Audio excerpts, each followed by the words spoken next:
Mr. Chair, members of the committee, Aaron Dorr on behalf of the Missouri Firearms Coalition. I was going to bring my tripod and GoPro today to honor my good friend up there, but I decided to leave that home to avoid any unnecessary dramatics in the committee. We're obviously in full support of HB 726. It addresses an ongoing problem you've already heard about today. We've got St. Louis. The previous mayor tried to do a whole bunch of gun control a year and a half ago. She was stopped by the Attorney General, at least for the time being. You've heard about Jackson County. That's a big problem we have right now. It's an ongoing problem. The problem has not gone away. They're still actively willing to put an infraction or a charge against somebody who violates their preemption law or their local gun control law. And I want to be clear on what the law does. So right now, it's a violation of their city ordinance to possess a handgun unless you're in your home or are 21 years of age.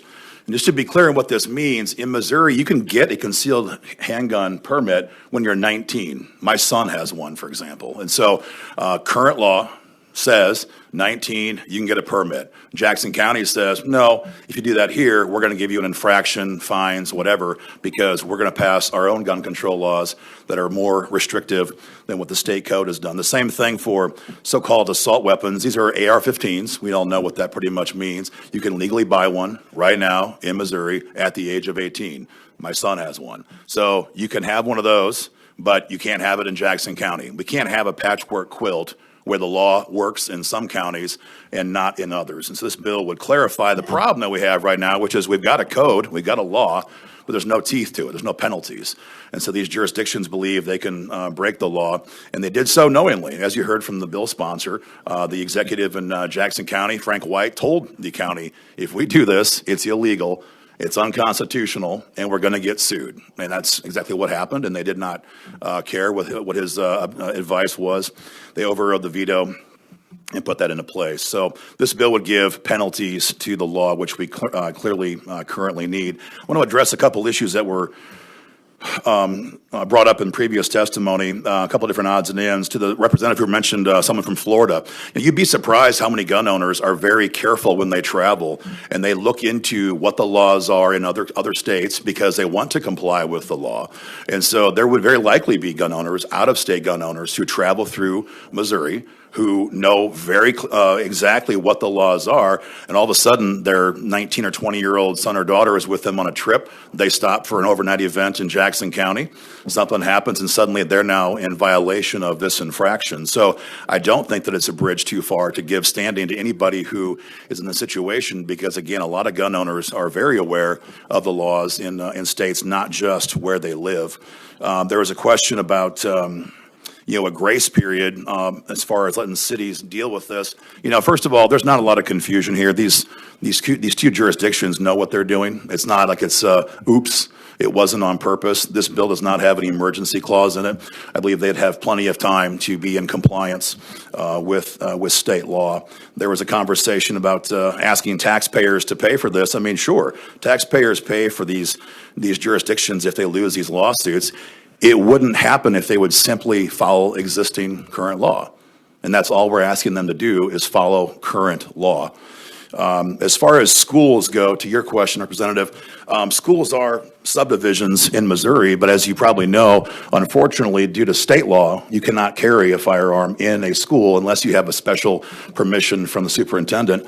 And so to your question, no, you would not be able to then file a lawsuit against them, because it is in compliance with state law for schools to say no guns can be allowed on their property. We, of course, hope to fix that sometime for obvious reasons, but as of right now, they could not be sued because state law allows for these schools to regulate or ban firearms on their property. As far as the open carry section goes, Mr. Chairman, all we're trying to do here is go back to what the Democrats did, and this is somewhat tongue-in-cheek. When the Democrats first passed preemption reform or preemption law in Missouri, it had no exceptions. It had no carve-outs. And then fast forward in 2003, when the legislature passed shall issue, this was then added into the code. I think it was probably some horse trading going on with the passage of shall issue. They then gave the cities and counties the option to regulate open carry. And of course, that's been kind of an ongoing situation. We're simply trying to go back to where only this building. Only the legislature has the authority to regulate firearms, ammunition, and accessories, which is, again, current law. And removing their ability to regulate open carry just seems to be very consistent with the overall spirit of preemption law. So happy to answer any questions, Mr. Chairman. Representative Engel. Good afternoon. Good afternoon. Thank you. You answered a lot of my questions. I appreciate that. When I'm looking at the language on page 2, line 50, shall be liable to the injured party. In your view, is the injured party someone who enters and is impacted by that just by its very existence of that ordinance, or is that someone who is being charged in some fashion or fined for possession? I think that language would be anybody who is harmed by a law enforcement action taken against them. Okay. So, and this is a legit question. This is not a gotcha, I promise. Sure. Has the Jackson County prosecutor charged anyone with this specific ordinance, I guess? I don't believe they have. I think right now they probably have had a moment of clarity receiving a lawsuit from the Attorney General's office, and they've probably all of a sudden realized that we probably should have followed the state law and the Constitution. So And when was that ordinance put in place? Last Okay. December. Okay, so it's relatively new. It is. Okay, but we since have a new prosecutor as well. But we don't have, there's no injured parties at this time. That I know of. Again, I think there's Okay. been a chilling impact receiving the lawsuit from the Attorney General's office. Okay. And then on page 3, section 2, when it says any person who believes that a jurisdiction in which he or she conducts business has taken action that would violate the provisions. So, let's see. They have standing to pursue an action for injunctive relief, right? So that could still be, so you have to reside within that district or conduct business. So that could still be someone from Florida could still sue Jackson County, right? If this were to go into law right now, they could sue even if they haven't, say, like per your example. Right. I'm from Florida and I plan to go through Missouri. And so I look it up and I see, Kansas, Jackson County has this ordinance and I'm a gun owner and I want to travel with my gun and I'll be in violation of that. That would make them a party to that, right? Like, would they not then be able to file for injunctive relief? They would have to. I mean, they can't just sit in their apartment in Miami and file it. They'd have to be coming through the jurisdiction, coming through Jackson County. Right. But I think in that situation, yes, they would. And I guess I can see your question, but my answer would simply be, as a citizen, if I break the law in Missouri, anything from a violent felony to a traffic infraction, I'm held accountable. Right. I have to pay a fine or go to jail or something else. There needs to be an enforcement mechanism on localities that are intentionally and knowingly and willfully violating state law. This law simply gives a reminder that you need to follow the law. And if you don't like the law, we understand that, but the law has to be changed in this room or in this building, not in a county legislative body. Right. I appreciate that. My question is, though, so we've got section 1 that it's, it has the injured party. They're the ones, right? Yep. That are able to file for that cause of action. But then in this other part, we've got anyone who conducts business. So I guess I'm just confused why we would even bother with an injured party if anyone can do it. Well, I think there's kind of two parts here. First of all, as far as the doing business, it's important because you are going to have people who want to come to Kansas City or Jackson County and have firearms. Again, I mentioned my son. He's probably not going to be happy to be referenced in committee so many times, but he's 19. He has a concealed carry permit. He's allowed to carry a firearm, and so someone like him, or others like that, they need to have the option to protect because they're the ones who are currently being impacted by this statute. I'm not 19 or 20. So we need to make sure that not just residents, but other people, Missourians in particular, who come through Jackson County have a mechanism to get relief if the county, in fact, comes after them, with a violation. Yeah, I understand that. So when and I'm glad he does have a concealed carry permit and that he's gone through that additional training. I think Yes. it's really, really important for gun owners to go through that. But that's different than what the current laws are on the books in this state as far as what gun ownership is. You don't have to have a concealed carry permit in order to own a gun and to carry That's it in correct. this state. And so it's a different, I appreciate your analogy, but your son is at a higher standard than what our state law. Well, I was referring to the context of him having standing. I am not saying that a Missourian should have or must have a concealed carry permit just to possess a firearm, especially in their vehicle. And that's the current problem in Jackson County. They've changed it when they overrode the veto to limit it only to outside of your home. But the first version literally said a 20-year-old Missourian could not have a handgun in their own home because they weren't old enough. And so, while I appreciate your appreciation for the training of the permit, I'm not sitting here saying Yeah, that no, and you I wasn't should have. I wasn't Okay. implying that. I Yeah, was you just trying to shouldn't have understand to go through the that application of the process analogy. as a condition of owning a firearm. Okay. Thank you. Appreciate it. Further questions for the bill sponsor? Do you have one, James? Representative Gregg? Just one quick inquiry. Again, and I've said it and you've echoed it as well.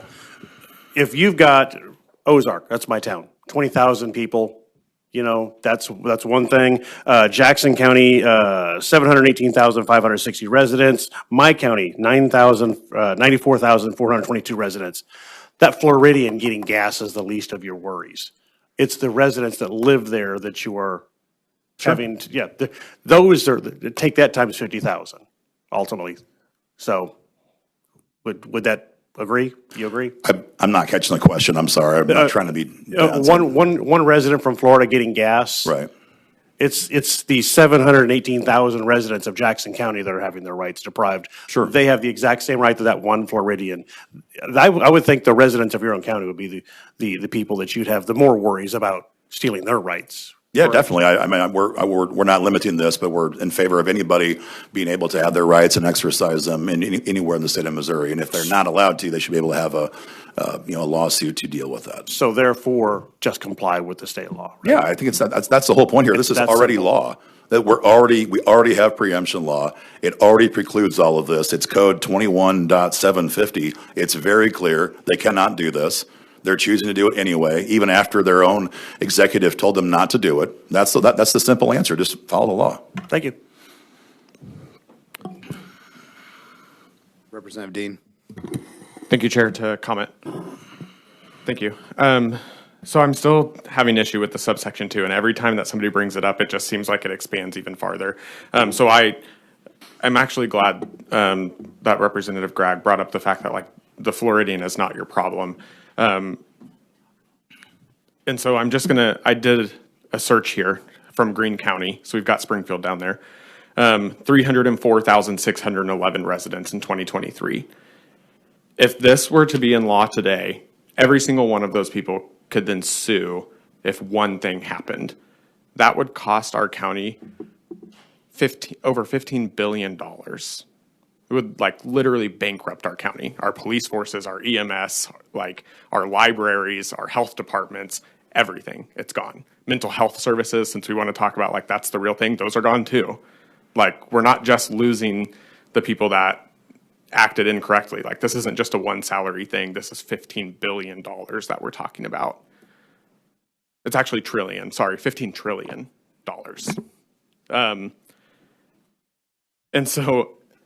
And then you add on top of that, the one Floridian or every single person who's ever traveled through the state of Missouri, because now we're stopping to get gas. I did conduct business there. Maybe that was 5, 10, 15, 20, 25, 50 years ago, but I conducted business there. I saw a news article that this happened. Well, I'm going to get my $50,000 too. And so now we add in every single person who's ever traveled through the county on top of every single resident. On top of that, I mean, at what point does this end to where we're just literally bankrupting our counties and all of the services that they provide? Like, I get it. We got to protect the Second Amendment. You have to protect people's rights, but at the expense of every single person that lives in our state, in our counties, I don't think that that's necessarily the right option. So, I mean, there's no question, obviously, I'm a no on this bill, but the more and more that I read this, the worse that it gets.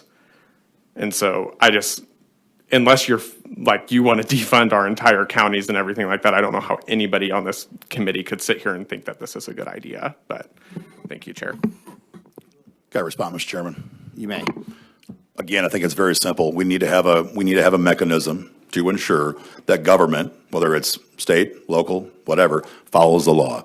And I believe that your concern about the trillions of dollars, I get your point in the math of it, but the bottom line is that it will immediately fix the problem. These counties will immediately come together, find their common sense. They will reread Article 1, Section 23 of the Missouri Constitution. They'll reread preemption law, and they will remove these illegal and unconstitutional ordinances. And again, citizens pay a price, fines, and jail time if we break the law. So should the government. Thank you, Mr. Chairman. Yeah, and I would say I agree with that. I think like the issue that I have with that is that there's no limitation here. So I mean, if one police officer, one person makes the wrong decision and does this, that automatically opens the door for the lawsuit. Like, it doesn't matter if they got rid of those ordinances. It doesn't matter. That one action opened the door for the lawsuit. So I mean, sure, maybe that's going to scare the other 113 counties, but that one county is still going to be on the hook. And if it's Greene County, that's $15 trillion. Yeah, Mr. Chair, there won't be an enforcement action if the counties change the ordinance. So that the problem goes away because the cops won't be enforcing, to your example, the cops won't be enforcing an ordinance that doesn't exist any longer, which is what would happen in these ordinances if there was a civil penalty in the preemption code. I see that. I guess that's where SAPA comes in, and then we get them on that one instead. So appreciate that. Thank you, Mr. Chairman. Hey guys, MOFC is fighting hard to expand Second Amendment freedom to make sure our children's children have a right to keep and bear arms. Get involved in this fight today. Number 1, sign up for text alerts. Number 2, follow us on X. And number 3, like and subscribe for more content.